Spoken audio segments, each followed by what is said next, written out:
আরও একটি রাউন্ড সিঁড়ির কাজ শেষ করলাম। এই সিঁড়িটি হচ্ছে নোয়াখালী জেলা সুদারাম থানা, যেটা মাঝদি বলে কেউ।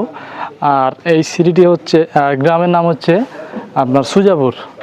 তো এই সিঁড়িটা করছি, এটা দুই লাইনিংয়ের সিঁড়ি ছিল, আমরা কিন্তু এখানে রাউন্ড সিঁড়ি করেছি। ওনার দুই লাইনিংয়ের সিঁড়ি পছন্দ না, তো ওই জন্য এটা পরিবর্তন করে উনি রাউন্ড সিঁড়ি করেছে। এই সিঁড়িটা এরিয়া নেওয়া হয়েছে আমাদের।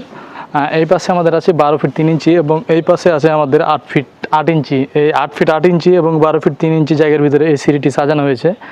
এবং আমাদের সিঁড়ির ফিটনেস পাশে হচ্ছে আমাদের 4 ফিট এবং এর উপরে নেওয়া যাবে না, 4 ফিট। এবং আমাদের ট্রেডের মাপগুলা, যেটা ধাপ বলা হয়, পা রাখার জায়গা যেটাই বলেন, এটা আমাদের এভারেজ আছে মধ্যখানে 11 ইঞ্চি, আমাদের ভিতরে আছে 5.5 ইঞ্চি এই শর্ট জায়গার দিকে, এবং লং দিকে আছে দিকে 16.5 ইঞ্চি, তাই না? 16.5 ইঞ্চি আমরা মধ্যখানে পেয়েছি 11 ইঞ্চি। তো একটা ভালো জায়গা আপনার রাউন্ডগুলোর ভিতরে। এবং এর ভিতরে কিন্তু তিনটা নিচে 3টা এবং ওপরে 3টা সোজা ধাপ আছে, যেটা 10 ইঞ্চি 10 ইঞ্চি।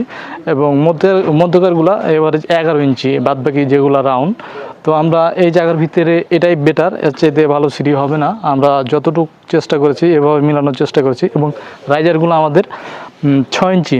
তো এই 6 ইঞ্চি রাইজারের ভিতরে কিন্তু সিঁড়ি এরকমই হবে এই জায়গার ভিতরে।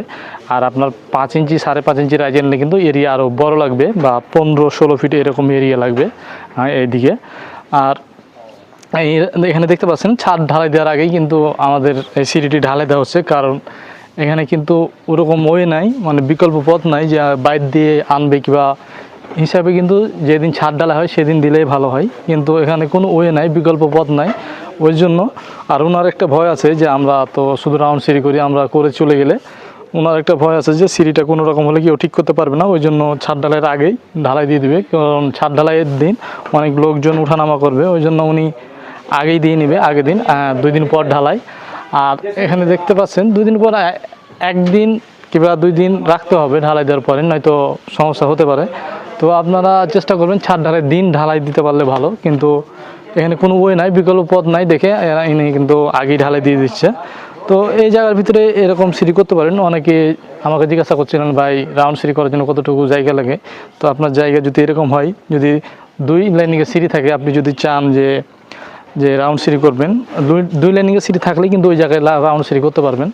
কিন্তু এখানে খরচ প্রায় সেমই। যদি মিস্ত্রি আপনার কিংবা যে করতে পারে আপনার যদি ধারে কাছে মিস্ত্রি বা ভালো লোক থাকে রাউন্ড সিঁড়ি করতে পারে, তাহলে খরচটা সেভ হবে। আর যদি না করতে পারেন সেক্ষেত্রে খরচটা বাড়তে পারে, মিস্ত্রি খরচটা। কিন্তু মালামাল সব মিলায় একই রকমই লাগে। তো এই জায়গার ভিতরে আপনার 12 ফিট 3 ইঞ্চি এবং 8 ফিট 8 ইঞ্চি জায়গার ভিতরে এরকম সিঁড়ি করতে পারবেন। এটা হচ্ছে ইউটার্নের সিঁড়ি।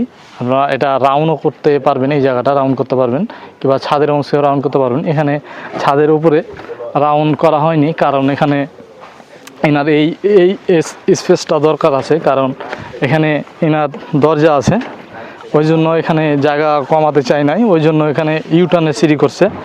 তো সব মিলায়া দেখতে পাচ্ছেন এই সিঁড়িটি কিন্তু এই জায়গার ভিতরে সাজানো হয়েছে। কেউ যদি আমাদের দিয়ে রাউন্ড সিঁড়ি করাতে চান, সমস্যা নেই, আমরা বাংলাদেশের যে কোনো জায়গায় আমরা কিন্তু সিঁড়ি করে দিয়ে আসতে পারবো। তো আজকের ভিডিওটা এই পর্যন্তই, দেখা হবে পরের কোনো ভিডিওতে।